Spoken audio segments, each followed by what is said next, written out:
Welcome to Journaling with Nature, the podcast for those who want to turn curiosity into wonder, a pencil sketch into a rabbit hole of discovery, a moment of stillness into a life full of joy.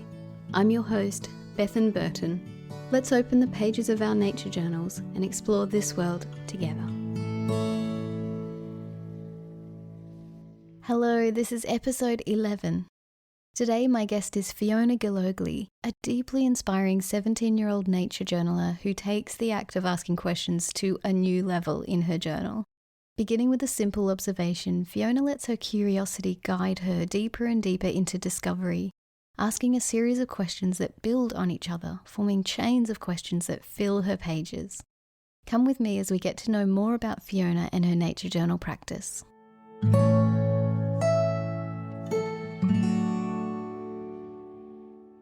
Hi Fiona, thank you so much for being here with me today. Thank you so much. I'm super excited. Thank you.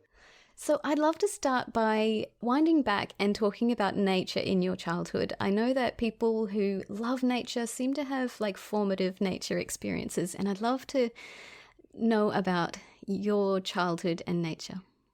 Yeah, I went to Waldorf school as a young child, which has a lot of emphasis on playing outside and running around. And so I had a lot of experience running around outside in nature and playing and stuff like that. I have a lot of nature near my house too, so I was really raised on playing in nature and having fun. Yeah. Oh, that's amazing. And I'd love you to paint a little word picture of nature around you. When you step outside, what do you see? Yeah, my yard is, there's some grass and bushes. There's some oak trees. I have chickens in my yard.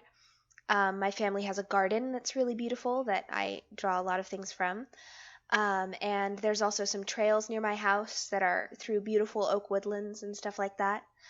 So yeah, I feel really super blessed to live where I do. It's really, really beautiful. So I want to talk to you about your coming to nature journaling, and this happened because you had a chance meeting with John Muir Laws, and this beautiful story where you went out together for an hour and it turned into 2 hours, then 3 hours, then a whole weekend. And I'd love you to talk about that spark that happened when you met Jack and then came to realize your love of nature journaling. Yeah, so I had heard about John Muir Laws from another friend, and my mom tried to sign me up for one of his classes, but that did not work out. But we happened to be going up to see some friends at a field campus, and we went to go say hi, and we knocked on their cabin door, which is the director's cabin for this campus, and John Muir Laws answered the door. And my mom was like, "Oh my gosh, you're John Muir Laws. This is my daughter. I just got her all of your books, and it's her birthday." And Jack was like, "Well, why don't I give you a 1-hour drawing class for your birthday?" And I was like, "Sure, yes, please." So we sat down, and as you said, 1 hour turned into 2 hours, turned into 4 hours, the whole weekend. And that was just such an amazing experience. It was so crazy. I completely lost track of time. Just sitting there, and he's giving me tips and looking through my journal and helping me draw and telling me about questions and all this stuff. And it was crazy. It was crazy. I have never had such an instantaneous connection with anyone else before. And we have been best friends ever since. It's just such a beautiful story, and it makes me smile every time. I think, you guys just saw something in each other, and it snowballed into this amazing friendship and all these opportunities for both of you, and that's just so good. And what was it so you recognized something in Jack that you wanted to continue, this friendship, but I'm wondering, what was it in nature journaling that hooked you? Yeah, it was combining two things that I already loved, art and nature. I had loved painting and drawing for years. I still do. And so it was combining these two loves of mine, which was really fun. And I had painted birds before from photographs, but I hadn't thought to go out in the field and paint them from life. And I was into birds and I was into sketching, and I was like, this is such a great connection of these two things that I love. So you've had this love of birding for a long time. I'm wondering, where that came from. How did you get into birding as a young person? It actually technically came from chickens. I got baby chicks when I was 6 years old, and raised them and named them and loved them. I still have chickens in my yard to this day. And so that's kind of where I started into birds, was kind of getting domestic birds and then turning to wild birds from there. So technically, chickens are my spark bird, so to speak. So for non-birders, can you explain the idea of a spark bird? Yeah, it's basically the bird that got you into birding. Mm-hmm. So there's people who say, like, I saw this oriole in my backyard and I was just blown away by how beautiful and brilliant it was, and I got into birding from there. Like, people have all these different stories of their spark bird. So I kind of like to joke that my spark bird is a chicken. That is so beautiful. I love that. So you recently had an article published in the June issue of Birding magazine. Congratulations, this is huge. Thank you so much. Yeah, I feel so honored to be in that magazine. It's amazing. And so the title of your article is A Birder's Brain on Paper. And I'd love for you to chat about how nature journaling and birding complement each other and how nature journaling helps you be a better birder. Yeah, I've found that whenever I'm journaling, my birding experience gets so much more fun. I've been drawing birds ever since I met Jack.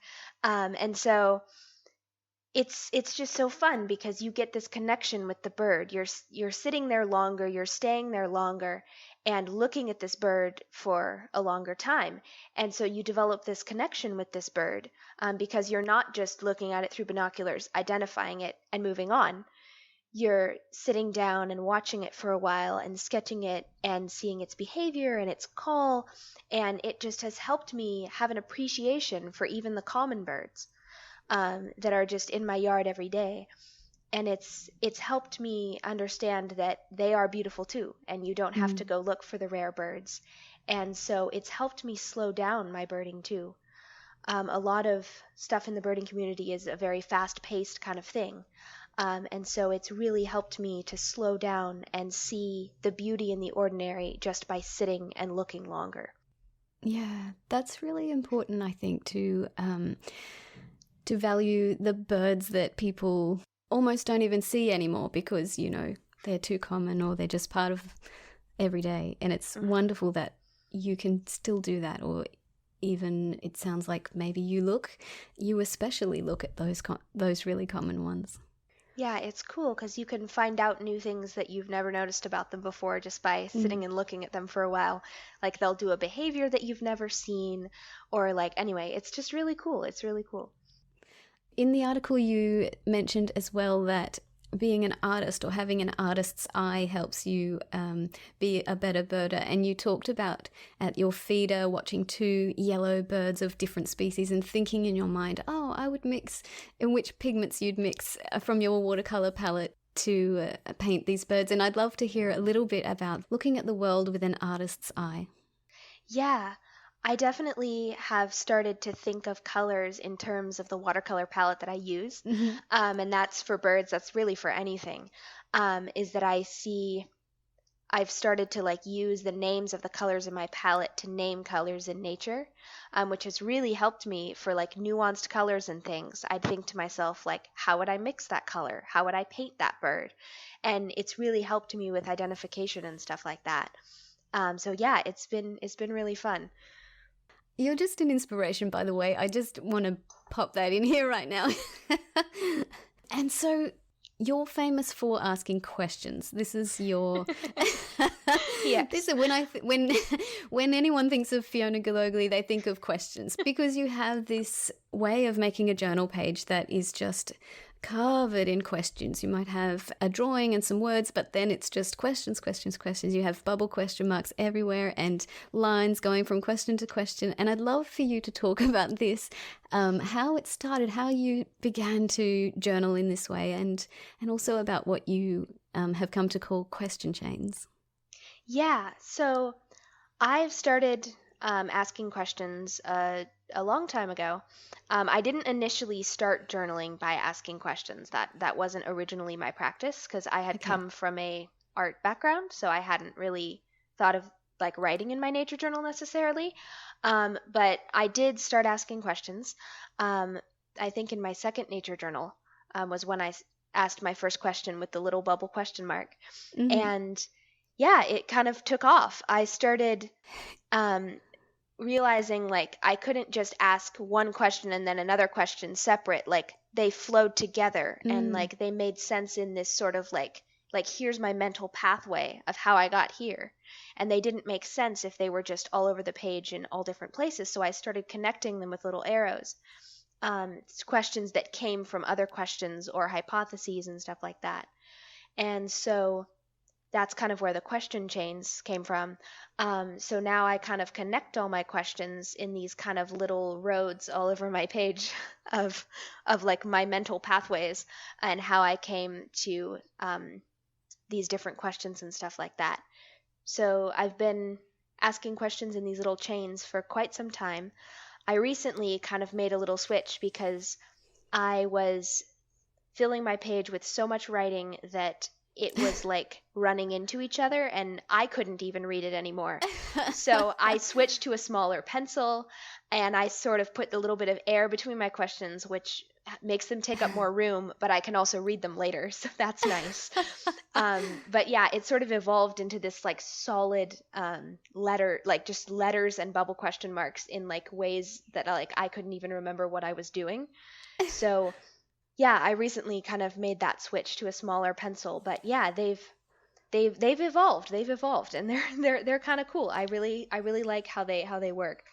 Yeah, and so this idea of building a question chain, it really helps you come to some really big, heavy-duty, interesting questions by starting with a simple question. Can you talk just a little about how you don't have to come to it with grand questions? You can start with Yeah. a really simple question. How does that work? Yeah, usually I like basically never start with like these big questions. Like I don't start with these like mind-bending weird things, you know? I start with like simple observations or simple questions and just kind of let my mind wander on that particular question and just write it down as my mind's wandering on that particular topic. And eventually I'll get to those cool questions. I'll get there. But I don't ever start there. So it's not something that you eventually I'll just be asking these crazy questions off the bat, you know. I always have to start at these simple questions and keep working to those. Yeah.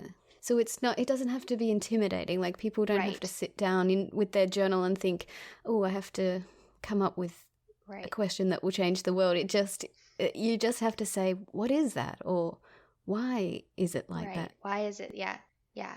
And in workshops I've come up against, because I'll talk a lot about nature journaling and how we just ask open questions. And sometimes people are worried that they don't have the answers. But it's not really about the answers for you, is it? Do you answer your own questions, or is it more about the questioning? It is more about the process of the questions and asking the questions. Although I do, on occasion, look up answers and things like that to very specific questions. But the process of asking these questions brings me to thinking about things that I would not have Mm. otherwise. So even without the answers out of the equation right now, they are still intrinsically good in and of themselves. Like they're not Mm. just like the pathway to the answer. They are Yes. they are good in and of themselves. And so I have often I have asked people about answers before. I have looked up answers before. And I usually try to use those answers to build more questions. And so, Yes. like, now that I know that, how about this? Why this? So it's kind of this, like, it's this constant process. I'm never done. I'm never done. Yeah, amazing. And I also think that in asking the question, you leave your mind open to receiving an answer, even if it's down the line, like 4 years down the line. If you've written down a question like, what is the adaptive reason for this color, or whatever the question is, even if you don't get an answer, maybe you will later on. And having written down the question, it makes you available to receive the answer, or to even to remember that you wrote that down in the first place. Right. Yeah. And there's definitely some like questions that I'm wondering about and still working on how I might figure that out, And like I do bird banding, which is basically, it's a kind of bird research where you catch birds in these like fine mist nets, and then you like look at data on them and stuff like that. It's really fascinating. And I was noticing these like very thin feathers on the backs of some of the birds' necks, and I still don't know what they are. And I wrote down some questions about them. And now every time I band a bird, I check for these feathers. And I'm making notes of what birds have these feathers, how old they are, any other data on them, to try to figure out what birds have these and what they might be for. And so it's kind of this ongoing project I have for myself of looking at the birds that I band and trying to figure out exactly what's going on. I really don't know. Amazing. Yeah, and like we were talking about, you're open to that, and whatever answers come from whatever angles in your own research or from other sources, your mind is going to be open to receiving the answer. So you don't have social media accounts. You are not attempting to make flashy pictures for Instagram or Facebook in a way that sometimes we get hooked into. And I guess not having social media accounts must be freeing for you. Like it must free journaling up to be purely for you, and you're not bound by this need to make a pretty picture. And I'd love to know about how that is for you, the freedom you find in not showing your journal to the world in that way. Yeah, it's very freeing to know that my journal is just for me, and I am not creating it to be shown. I am not creating it for other people. I'm creating it for myself. And so my number one priority when I'm journaling is, am I having fun? And if the answer to that question is yes, then I keep doing it. And so for me, it is completely not about the pretty pictures. It's about having fun. And so I'm constantly creating pages that are about experiences that I had fun doing. I had fun seeing this bird. I had fun drawing this flower. This particular tree was really interesting to me, so I drew it, and it was fun. And if a page comes out of that I'm proud of and I'd like to share, I can. But the initial motivation is to have fun, not to share the page, which I think is where that distinction is. It's not that I'm completely averse to sharing pages. Yes. I've shared many of mine. But the original goal is not to share. The original goal is to have fun and explore nature. Yeah, this comes up when I hear you speak quite often, that the whole process is just so much fun. And I think that is just a beautiful thing, like we don't have to get worried about all the external stuff. It's a process for us, and it brings more joy into life. It brings more fun into life, and that's an amazing reason to do it, right? Yeah. So the nature journaling community has just finished up the most amazing week of conference, the Wild Wonder Conference. And yay! Yeah, wasn't it amazing? What was your highlight? So much fun. I went to quite a few of the classes. I did have school for the first couple days, so that was sad that I couldn't attend as much as I would have liked to. I really loved the Mike Rohde classes, the sketchnoting and stuff like that. And I've tried to do sketchnoting in my school, like taking notes in school and stuff like that, and it's been really, really fun. So yeah, that was one of my highlights. Classes with Mark Simmons. Yeah, it was a really, really fun time. So you were on the teaching team as well, and you taught a class with John Muir Laws called Exploring Mysteries in Your Nature Journal. And you started off and you had this amazing quote which stuck in my mind, and you said, the more interested you are in something, the more interesting it becomes. And I just think this is a really great insight, and it's switching things around from how we normally think about it, that you can start with being interested instead of waiting for something to be interesting. And this is to say that curiosity is something you can generate, that you can build it like a muscle, and you don't have to wait for something to make you curious. I'm really interested to hear your thoughts on this idea that you can build curiosity, or you can start by being curious. Yes, I have definitely been able to build my curiosity, so to speak, over my nature journaling time. Um, I have, I'm definitely more curious and more open to asking questions than I was when I started this. So it's been really, really fun. And when I can like look at something now, pretty much anything, and come up with a few questions about it, just from practice of asking so many questions. So as John Muir Laws has said so many times, it's not where you look, it's how you look. And so it's looking with curious eyes. And when you are looking with that curiosity, everything becomes cool. Everything becomes exciting. Everything becomes cause to sketch and ask questions and make observations. So, yeah, I can pretty much look at anything now and come up with questions. And is questioning the first step? Like if you wanted to teach someone how to approach life or nature journaling with a curious eye, how do you teach someone to flick on the switch and become curious? Is it starting with questions? How do they approach it in that way? How do you flick on the curiosity switch?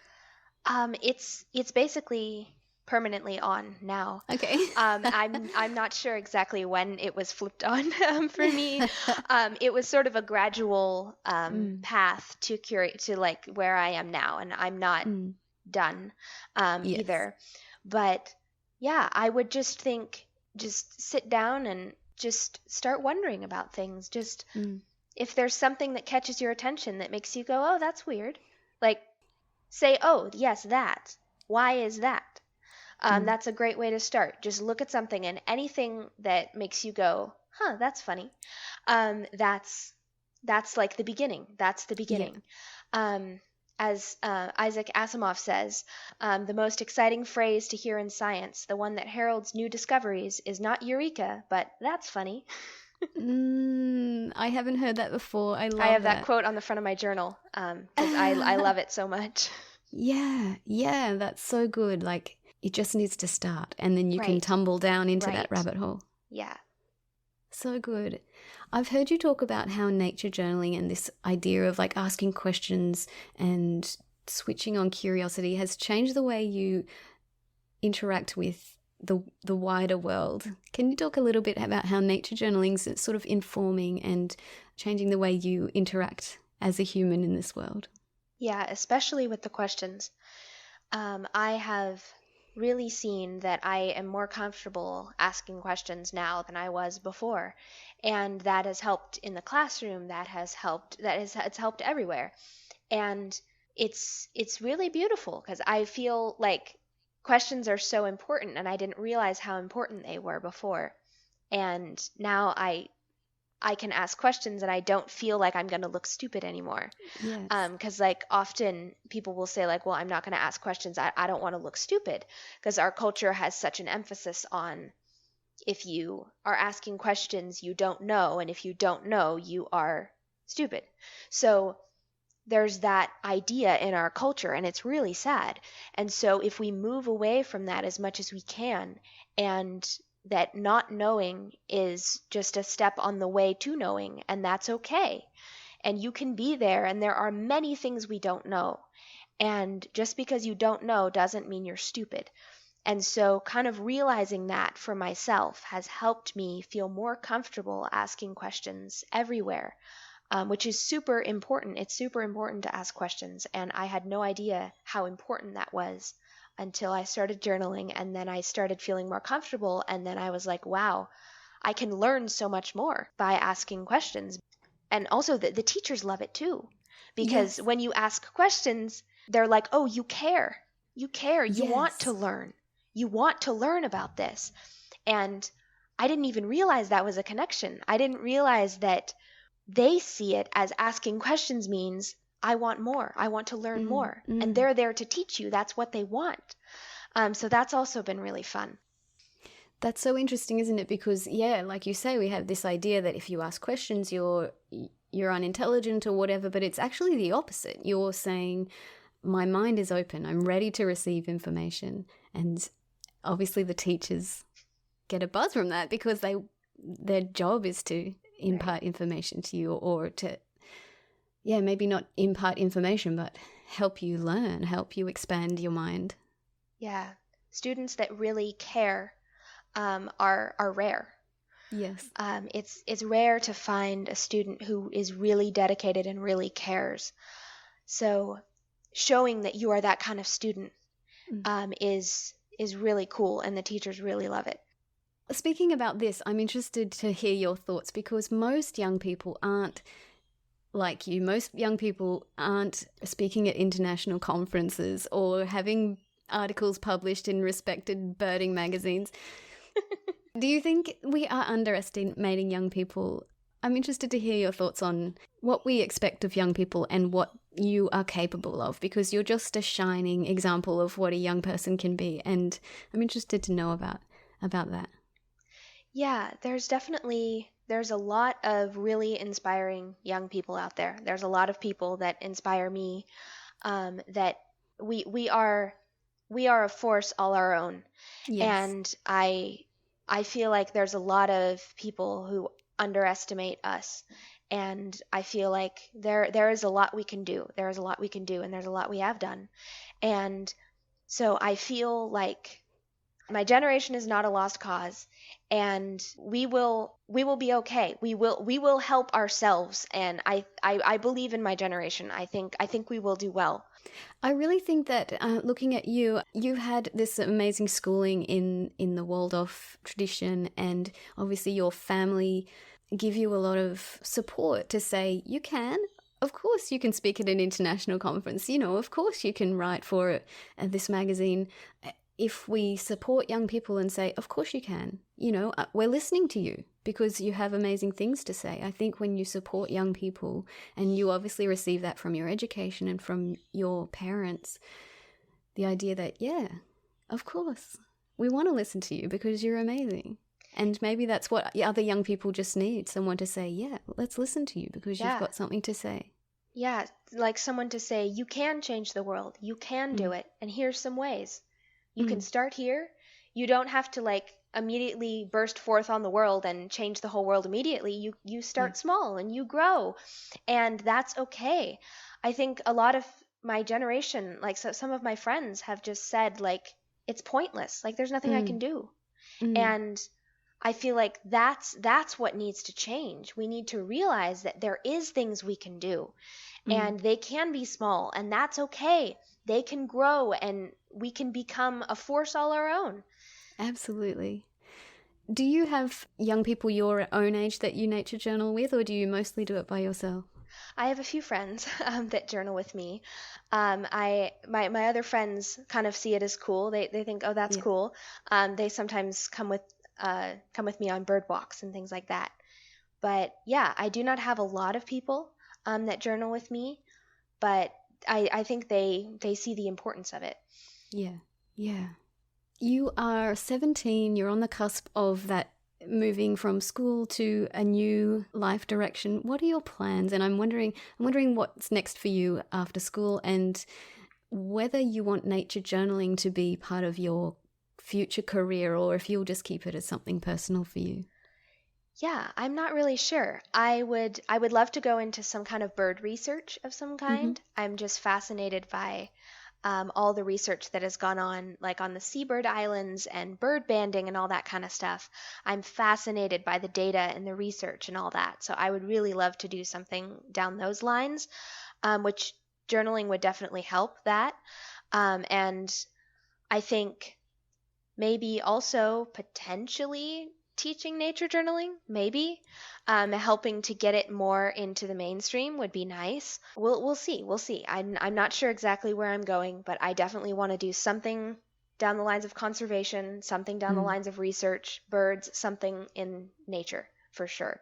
I'm interested to know about how nature journaling, you talked about conservation, and I'm interested to know your thoughts on how connecting with nature and writing those things down in your journal, sketching something, leads to a love. It's like falling in love with nature, and that then translates into pro-environmental behavior, and I'm wondering about how that is for you in your mind. Do you feel like you can fall in love with a creature when you put it in your journal? For sure, for sure. Yeah, there's definitely a connection that goes on there. And if you start this love for this forest or something, or this bird, when you hear that someone's cutting down that forest or someone's compromising this bird's habitat, you're like, no, no, Yes. wait, that's the bird that I drew. We had a whole connection. We had a thing. I was drawing this bird. It was doing this cool thing, and I don't want you to hurt it. Yes. So once you've had this connection with these animals and these trees and all this nature, it becomes harder for you to turn a blind eye to the people destroying it. So it's crucial to fall in love with these things and thereby, as John Muir Laws says, thereby want to protect it, thereby want to save the Mm. world. Mm. Yeah, I'm passionate about this, and it sounds silly, but I really do believe nature journaling can change the world, because that whole thing of just connecting people with the world, because we are in a lot of ways really disconnected from nature as a society, and connecting people from the heart to the world is vital, and I think that it can go a really long way. Sometimes I ask people whether they nature journal from the head or the heart, and I'm not sure if this is a really useful dichotomy because things cross over, but I'm interested in your response to that question about what is head and what is heart in your nature journal. Yeah, I think a lot of the heart is like the just like the love of the birds, and Mm. especially birds for me, but all nature. Mm. And then I think the head is more of the questions and stuff like Mm. that. Mm. So I think it's definitely both for me, because like Yeah. often I'll write like in like as an observation, like, oh my gosh, this bird is so cute, Yes. or such a beautiful flower, So there's definitely like a love for these Yes. creatures, but there's also like, yes, but why? Yes, but why? Mm. And all the Mm. questions and stuff like that, which is different, more mind Mm. sort of. But yeah. What discoveries have you been diving into lately in your nature journal? What's your latest thing that you've been digging into question-wise? Yeah, I was visiting my grandma in Sacramento. We had a little social distance outside little visit with Mm-hmm. her, and there was this bug that was crawling on one of her little tables, and it was this like really cool bug. It was like almost 3 inches long, and it had these like special like leaves. It looked like leaves on the backs of its legs. It had like these little extra like little frills on on its legs, which Wow. looked exactly like dried leaves. So I didn't have my journal with me. So I was like, hey, can I have like a tiny piece of paper or something and a pen? I just need to like. So I didn't have my journal and I felt so bad. Yeah. So I sketched it in pen on this little piece of paper, and I used my watch. I wear a little watch. I used my watch band to measure it, and took some notes and looked at this really cool bug, and then came home and drew it, from my little notes. So that was That's that was kind of amazing. a recent thing of, just happened to be looking on that table and it was crawling along. So yeah, that kind of absorbed me for like the next 20 minutes, and then I came home after the visit was over and, drew and painted this little bug. It was really fun.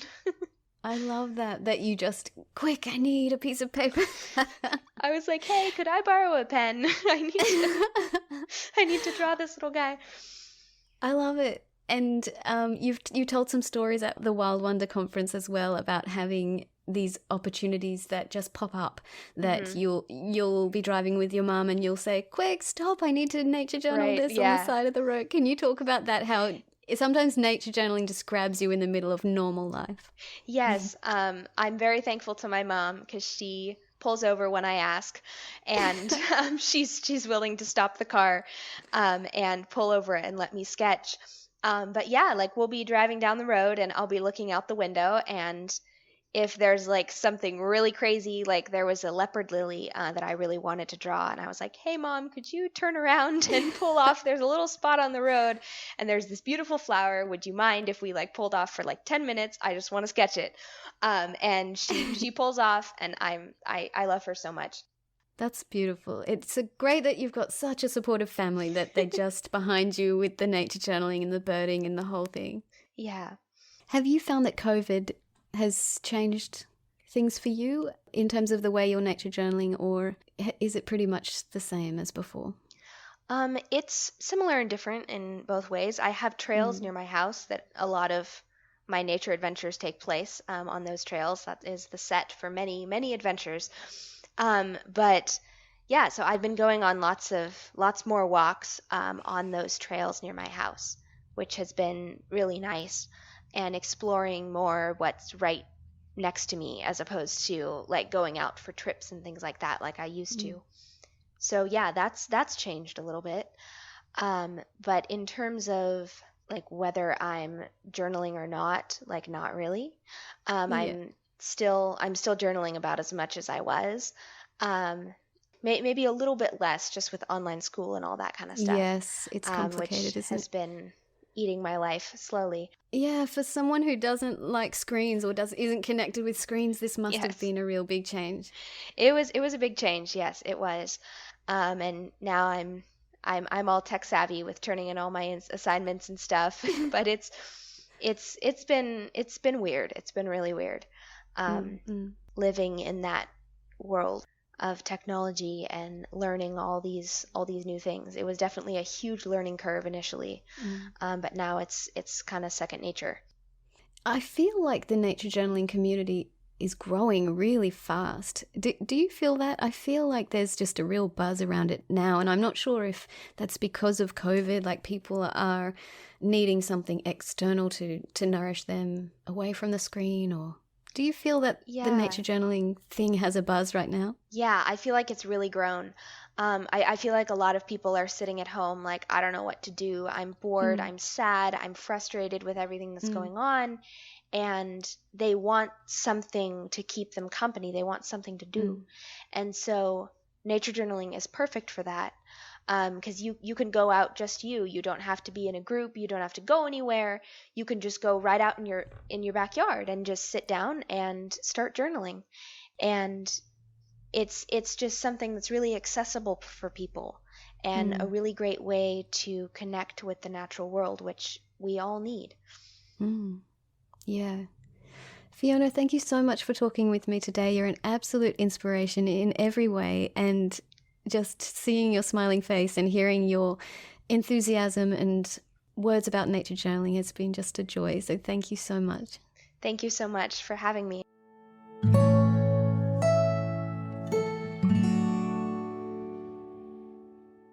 I hope you enjoyed this episode with Fiona. Please visit her website fionasongbird.com to see examples of her beautiful journal pages and nature art. See you next week.